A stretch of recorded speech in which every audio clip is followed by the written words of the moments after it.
Hey everybody, this is Pat Torpy from Mr. Big, and you're listening to Music Mania.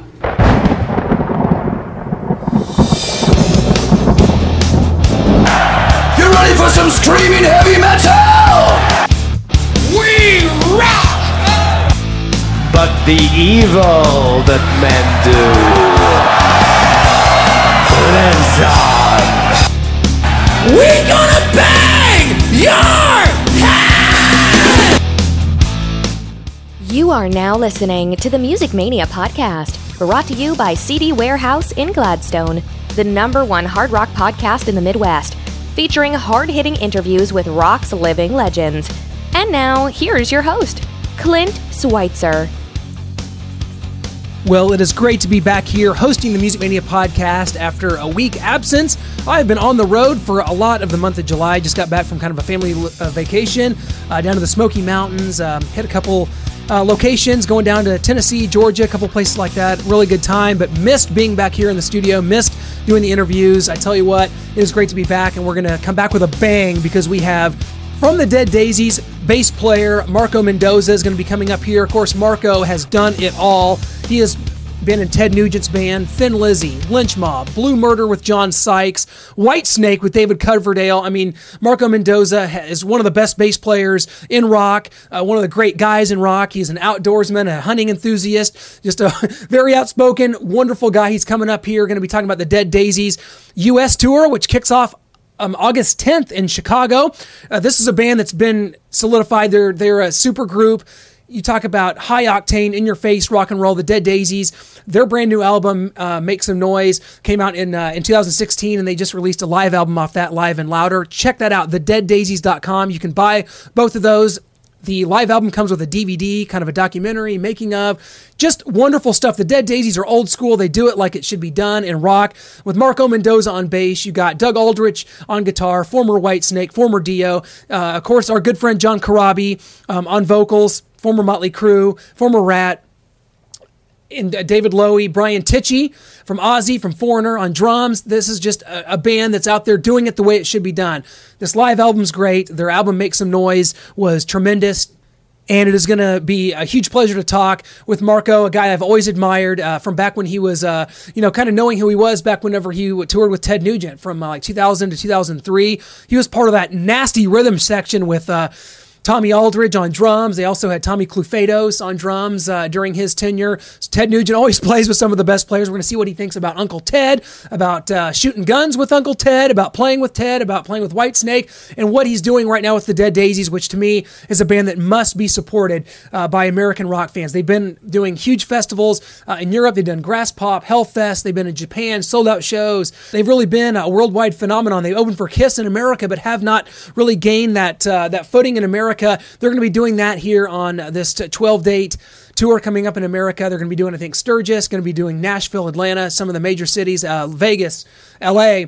They're going to be hitting those cities. If you're in those towns, you want to check this band out because the Dead Daisies, I can't say enough about them. I've championed these guys from the beginning. They've had a lot of moving parts. They've had a lot of different members, but right now they're very solidified with this current lineup. And we want to remind you to subscribe to us on iTunes, on YouTube. Certainly hit us up, Facebook and Twitter. We're always very active on social media, and we love to hear your feedback. Thanks for hitting that download button on iTunes or watching, quote-unquote, listening on YouTube. We appreciate it, and we want you to do the same for our sponsor, CD Warehouse in Gladstone. Guys, 2504 Northeast 57th Terrace in Gladstone. It is the place I grew up buying music, guys. It is still there, 22 years strong in Gladstone, Missouri. If you're in the area, CD Warehouse, that's the place to go. If you like that feel, if you like that atmosphere, an old school record store, they've got vinyl, CDs, used stuff, new stuff, trades, all available, DVDs, t-shirts, man, hit them up for sure. And when we come back, we are going to be visiting with Mr. Marco Mendoza. Cannot wait for that. If you miss the experience and atmosphere of an old school record store, then visit CD Warehouse in Gladstone. Your one-stop shop for CDs, vinyl, t-shirts, and more. We just moved downstairs from our previous location, so visit us at 2504 Northeast 57th Terrace in Kansas City, Missouri, or call 816-455-2130. CD Warehouse, 22 years strong in North Kansas City, Missouri. And don't forget, we buy, sell, and trade. Well, it's great to catch up with our blood brother, Marco Mendoza. Marco, welcome to the show. I know it's been a really big summer for you and a busy one for the Daisies, hasn't it? It's been amazing. Actually, it's not only summer, the past 3 years since my involvement with the Daisies. You sound like a Nugent, a friend of Nugent. Absolutely, aren't we all?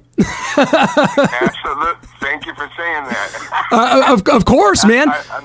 I'm not only a follower, a friend, but an admirer, and just, you know, that cat inspires me to be the best I can in every possible way, you know. Legendary guitar player, good friend, great dad, husband, just a great human being, man. I don't necessarily agree with him 100%, his delivery, but the message is definitely something that needs to be heard, and we need more folks like him, you know. If I had something to say about anything and anybody, if we had more people like Ted Nugent, I think the world would be a better place. That's awesome. There you go. Hey, that's my moment with about Ted Nugent. That's funny. I was just watching the full Blundell Nugent DVD the other day. There was some backstage stuff where you guys were out shooting together, and I know you're a big outdoors guy. And I assume that you were a big hunter and a gun enthusiast before you were in Ted's band, probably going way back. Yeah. I grew up, you know, my father was a veteran, VFW veteran, foreign wars. He was in WW2, and he was an admirer and a collector of guns and a hunter from way back. And so I grew up exposed to all that. You know, by the time I was 8, 9, I had my own rifle and guns, and I started sharpshooting, and I had a few trophies way back. So it was something that was definitely part of my growing up, and I loved it, and I respected it, and you know, it became part of what I was. Once I started playing music, you know, that there's unfortunately the two don't connect somewhere, you know. Sure. So it's a lifestyle and all that, and I kind of started getting away from it. So I still every so often got together with my dad and we'd go hunting here and there. But I got busy and my dad got busy, and then he finally, like the past 5 years when he was around, he just couldn't go anywhere hunting. So that's what it was. It kind of dissipated and kind of fell into the back burner, and then I started hanging out with Ted, with Nugent, and there it was again. Boom, and it was a blast. And we had a blast. I have a few trophies. I have a few memories of hunting with him, lots of shots and video and all that. And, yeah, you know, that's a topic that I sometimes, because I live in California, it's very sensitive. And what I say, it's okay for people to feel how they feel. Just let me be who I am. I'll let you be who I am, and that's it, you know. But I haven't been hunting in quite a while, I have to say. My son, Max, is 10. He's very interested. I'm thinking about if I ever have a chance to kind of bring him to Ted's camp, you know? Yes, Camp for Kids. Ted Nugent's Camp for Kids. That'd be awesome.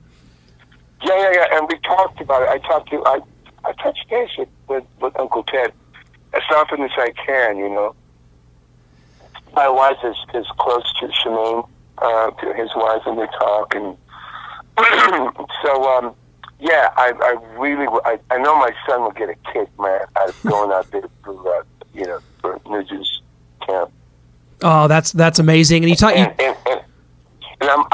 planning another solo album, and it looks like I'm going to ask him to play on it, and hopefully he will, like he did on my first one. So, yeah, man, blood brother, absolutely.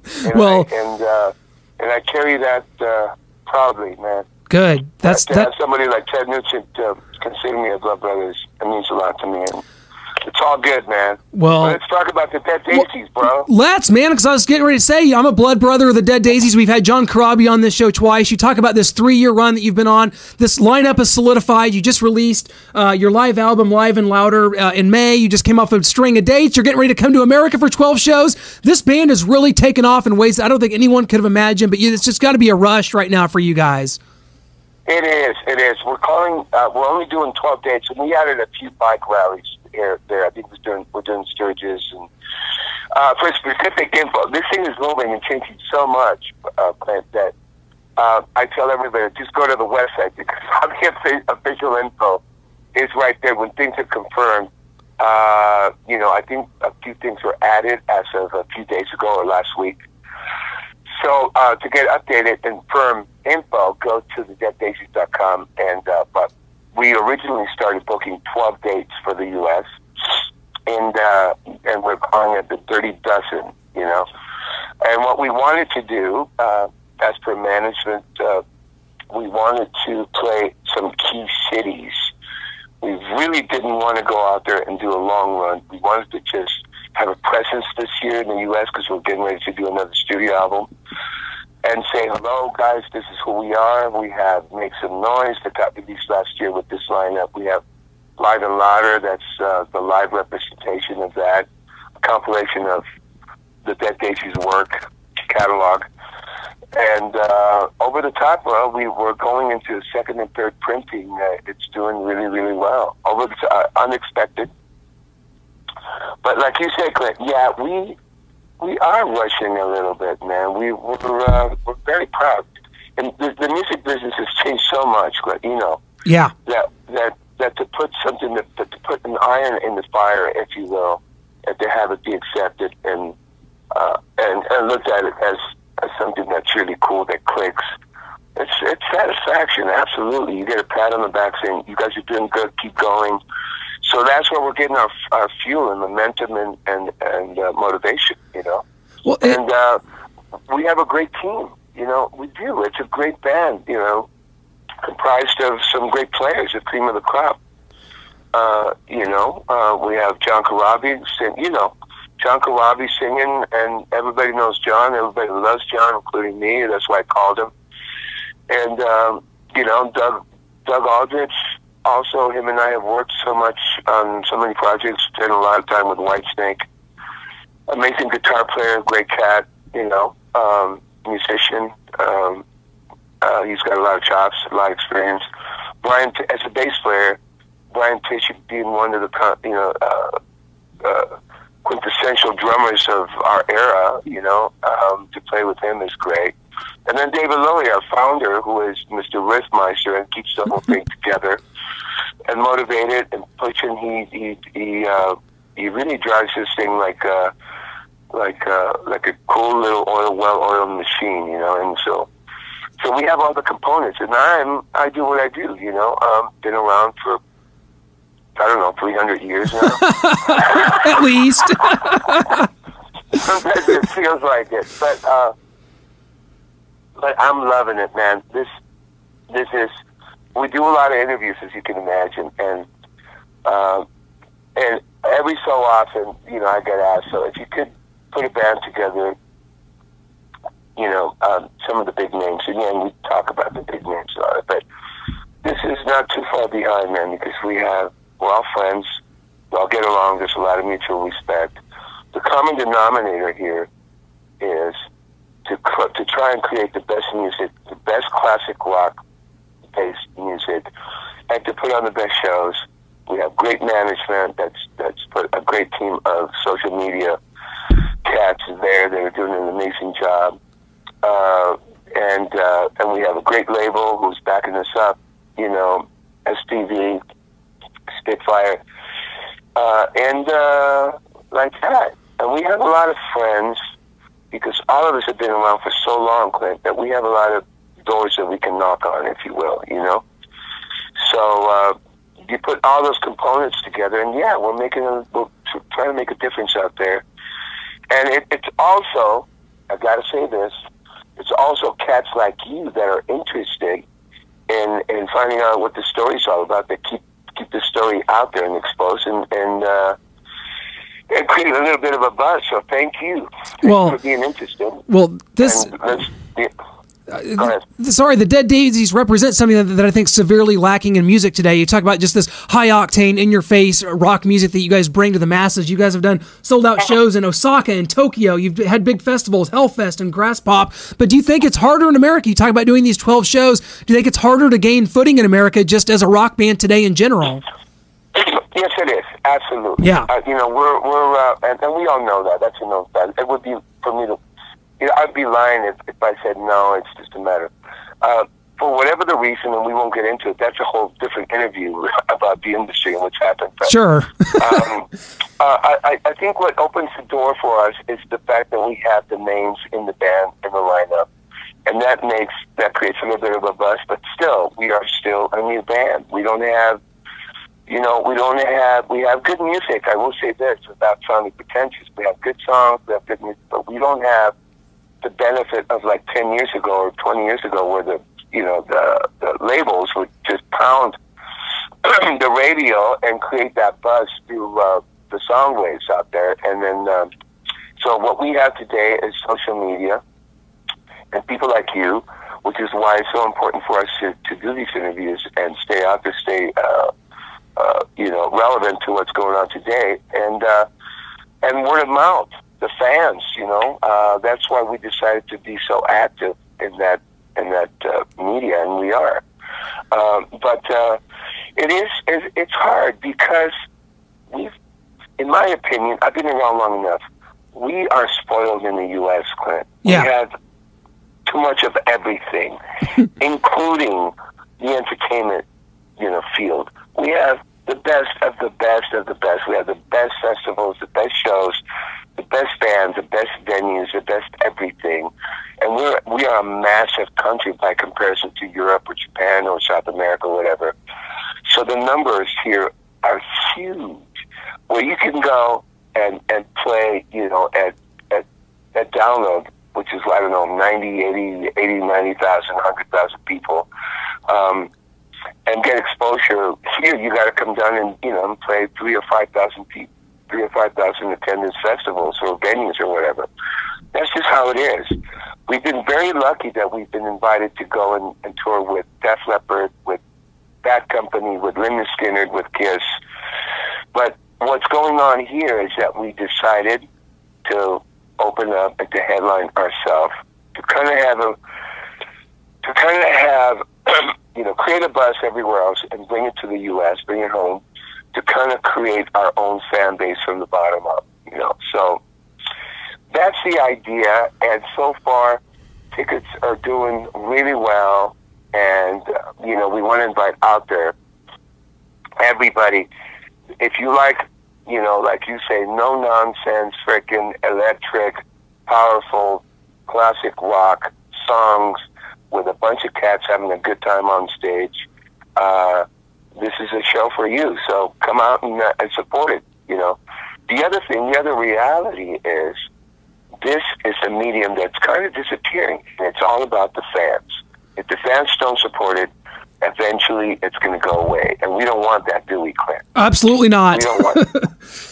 So all the support, and it does make a difference. Word of mouth, social media, and all your circles.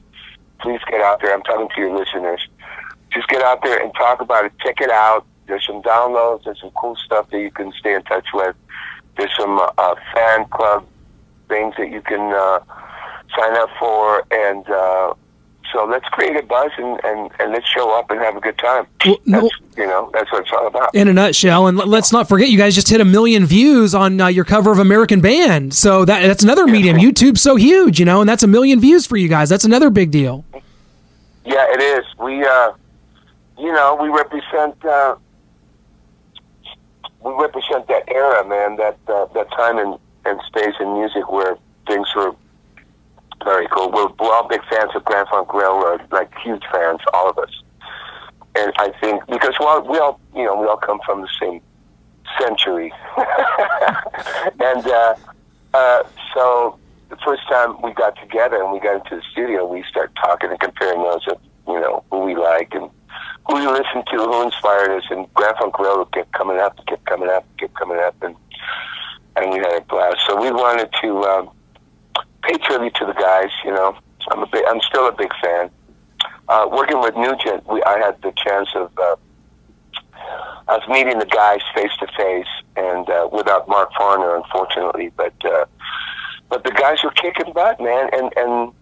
And the bottom line, man, when all's been said and done, it's about the songs. The songs are very strong, and they sounded amazing.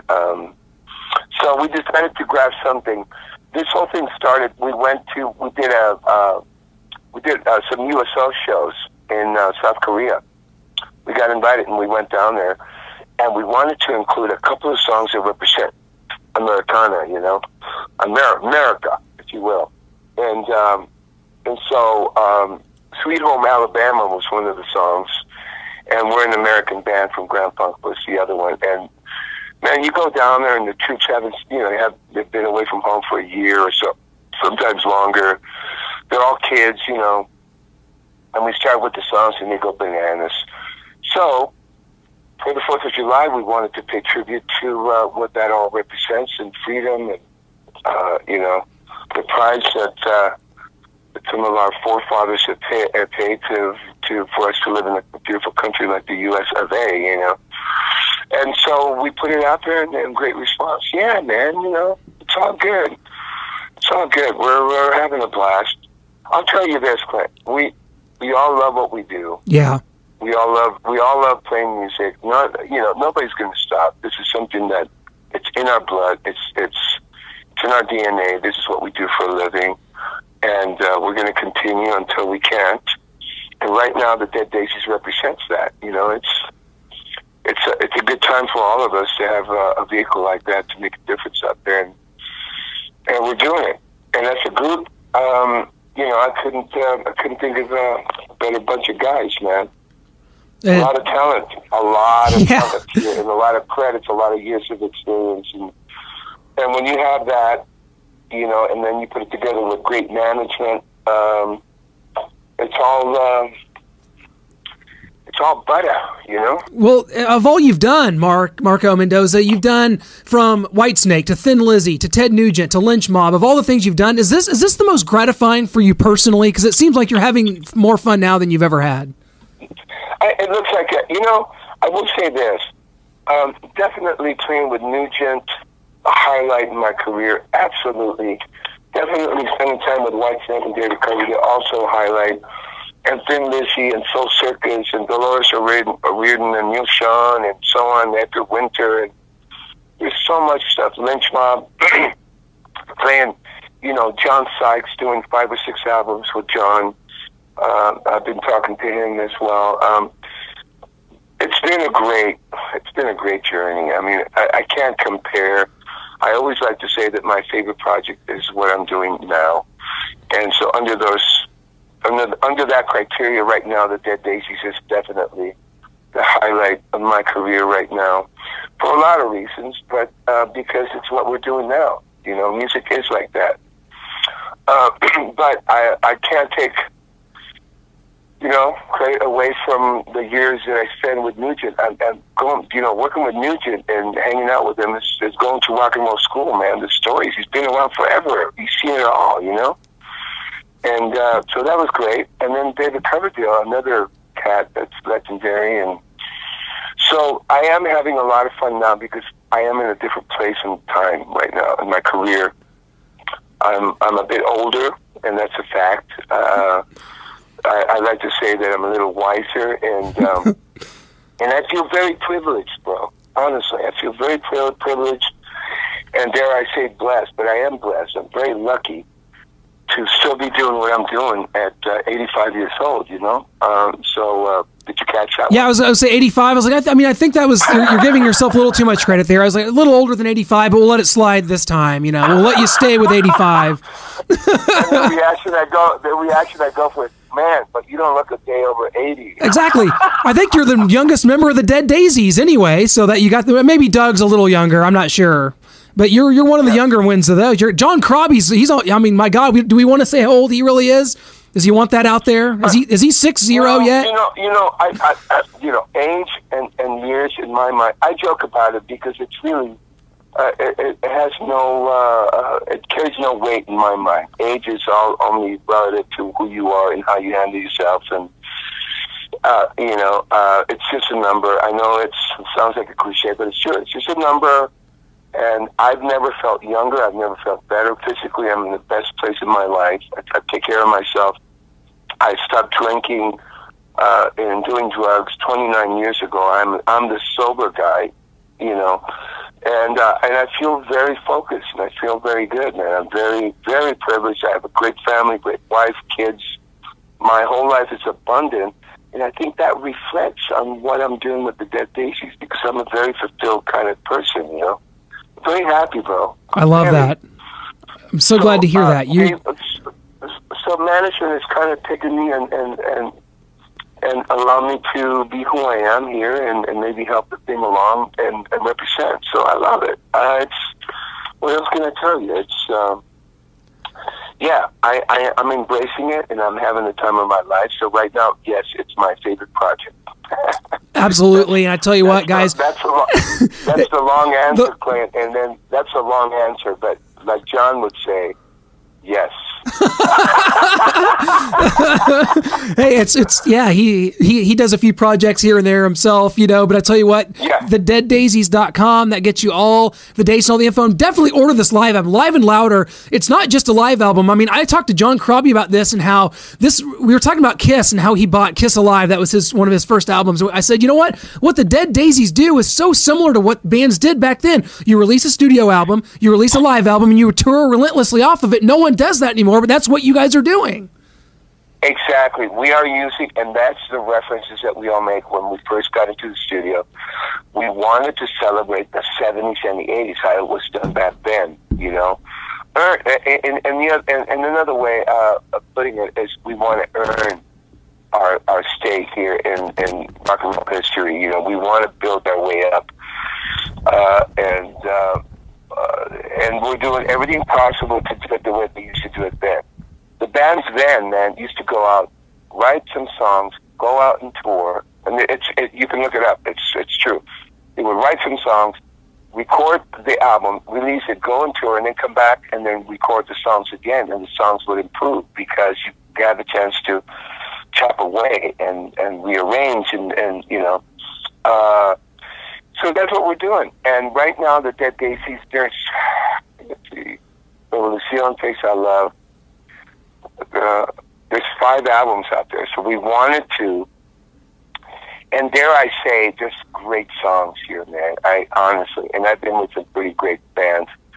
There's some great writing here. There's some great songs, great singing, great playing, and so we wanted to document some of the live stuff because it's a live band as well. We have a great time on stage. Sometimes a little bit goofy, but we make you laugh, we make you think, you know, the content of the songs, the lyrics. John does an amazing job, and we all kick in when we help, you know, with the lyrics, but the songs have great meaning. We're not just, we have the songs that go, let's just celebrate and have a great time and all that, but there's some great content, lyrically speaking, and melodically, there's some great playing. I couldn't be happier. This band is just great in every possible way. We can sort out little things here and there, you know, which we are doing. I think next year should be a great year for all of us. And cats like you, man, don't stop supporting, because you are, you know, you're part of the vehicle. You're part of the journey, man, for bands like us to stay out there on the map, you know? It's absolutely, you talk about it being in your... Thank you, Clint. Oh, thank you. You talk about it being in your blood. It is equally as much in the blood of people like me that, and I'm just one person, but the people that support this is what it's all about. This is what music's all about. The Dead Daisies represent that. You always have everything you've done. And I tell you, before I let you go, I got to hit you with this quick story, because I know you live in California, but I hate to tell you, there's a Marco Mendoza imposter in Las Vegas. As I was there about a year ago, I met a guy who very Latin looking, looked like a rocker. I met him at this party. He said, "Yeah, you might remember me from Whitesnake." And I was like, "Marco Mendoza, it's kind of dark, you know, I couldn't quite." And as I got into the light, I realized it's not you at all. This guy was a Marco Mendoza imposter. Can you believe that? Oh, you know, it doesn't surprise me. Social media is just so stupid. This, you know, Clint, the reality is, man, this business attracts a lot of great people, a lot of good people, a lot of sensitive and motivated and productive and positive energy. But it also attracts some of the cats that can't find their way in life, and this is a way for them to kind of feel important. It's happening all on social media. There's a lot of wacko stuff out there. It's going to happen. And, I can only say I'm flattered that somebody would think that, whatever. And that's it. And good luck. I hope you don't get in trouble. Yeah, well, and if you want to be Marco Mendoza, would you pay my alimony for me, please? Yeah, start there. Well, I knew the guy was imposter when he'd never heard of Blue Murder. I was like, okay, this has gone off the rails a little bit. When I got in the line, I was like, that's not him. That's a good one. That's a good test. Yeah. I was like, well, I was a big fan of that Blue Murder. Yeah. Well, Marco, I tell you what, there's only one you. There's only one, thank goodness, because you're one of the best in the business, man. I always appreciated all your work. And I'll tell you what, let's hook up because I'm in Kansas City. You guys are you're only doing 12 dates. I need to get to that Nashville show. So I'd love to meet up there, say hello, give you a handshake, and say hello in person. I would love to. So once you organize it with Chip, absolutely, we will take care of you guys. Hey, that'd be great. Chip has been great to us. I tell you what, it's the best PR firm in the business. Best PR firm we work with by far is Chipster, man. They do a great job. Absolutely. And you guys are always out there. Your Instagram, the pictures, it just makes it look like you guys are having so much fun. Like fans love following that. Like you said, it's so big, and that carries a lot of weight, man. And you guys are doing the Lord's work out there, man. If you want to call it that. We are. Yes, sir. Amen. Because we are absolutely. Well, thanks so much. Hey. And stay in touch. I'm really looking forward to meeting you, bro. Yeah, we'll see you. We'll see you in Nashville for sure, man. Let's set that up, and best of luck on this tour. You guys are the best, man. Let's catch up soon, my man. Thank you, sir. Huge thanks to Marco Mendoza for joining us. That was, honestly, I enjoyed that interview about as much as I have any in recent memory. I've always been such a huge fan of his, everything he's done, from Blue Murder. I love that band. He and John Sykes working together. Tommy Aldridge, one of the best drummers of all time. And, of course, working, again, with Tommy down the road and Ted Nugent and the things he's done with Whitesnake and the DVD, Live in the Still of the Night. It's one of the best, live recordings Whitesnake's ever done. And that was with both Doug Aldrich and Marco Mendoza. Always just playing with the best players. Now playing with Brian Tichy on drums. Of course, Doug Aldrich in this band, John Corabi, David Lowy. I love what the Dead Daisies are, what they represent. They're doing it the old-fashioned way. You got to support that. As a fan of music, as a fan of hard rock, you got to get out there and support that. Make Some Noise is the latest album from the Dead Daisies, and Live and Louder just came out a couple months ago, the live album and DVD. So make sure you get that, thedeaddaisies.com, and you can visit Marco Mendoza at his website, marcomendoza.com, and on all the social medias, man. That's what it's all about these days. What a great time this was. I can't thank Marco enough for joining us. Can't thank you enough for listening, for supporting this podcast. This is why I do it. I do it because I want to talk to these guys. I want to get these stories. I don't do this because I want to hear myself talk and give my opinion on a lot of things, because I think that there's enough people doing that. And for this is about hearing these musicians' stories, delving into what they do. I think that's what's important here on the Music Mania podcast. I hold that very near and dear to my heart, and we thank you so much for joining us. We will catch you next time here on the Music Mania podcast. Signing off, Clint Schweitzer. Thank you so much.